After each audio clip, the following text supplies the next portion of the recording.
La Chine est la seule grande économie qui devrait connaître une croissance en 2020.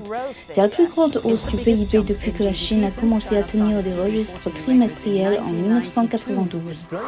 Le renforcement d'un sentiment de confiance à travers le pays provient des investissements du gouvernement, de dynamiques d'exportation et du contrôle efficace de l'épidémie de Covid-19.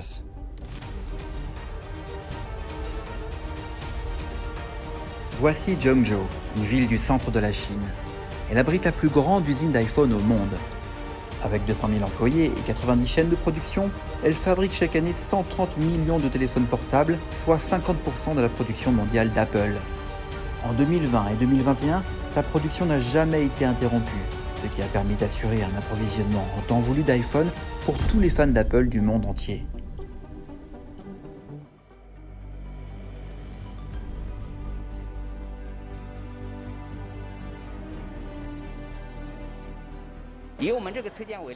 Prenons l'exemple de notre atelier.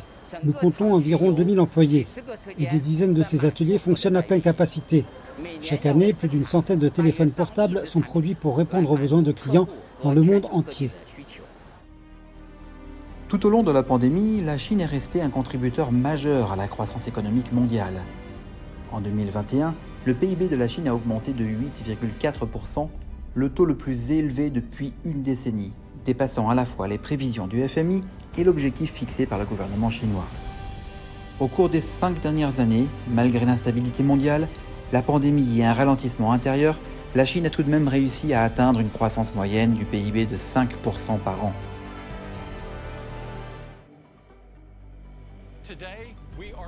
Aujourd'hui, nous sommes ravis de présenter notre nouvelle génération d'iPhone. Le voici. En septembre 2022, Apple a lancé son dernier modèle, iPhone 14 Pro.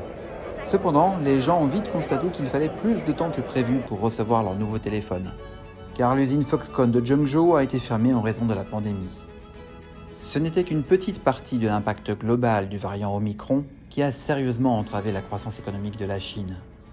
Cependant, grâce aux nouvelles politiques anti-épidémiques, l'économie de la Chine se redresse rapidement. Avec l'aide du gouvernement local, l'usine de Foxconn à Zhengzhou a pu reprendre sa production à un niveau maximal antérieur en un mois.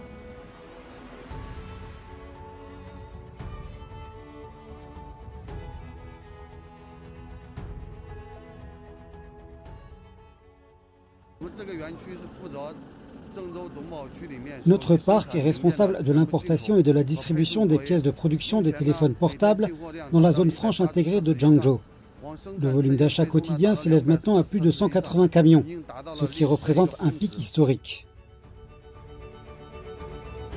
Les expéditions de notre parc ont déjà atteint 90% de leur niveau maximal au début de 2022. Nous comptons 200 000 employés qui sont en service tous les jours et toutes les lignes de production fonctionnent à pleine capacité.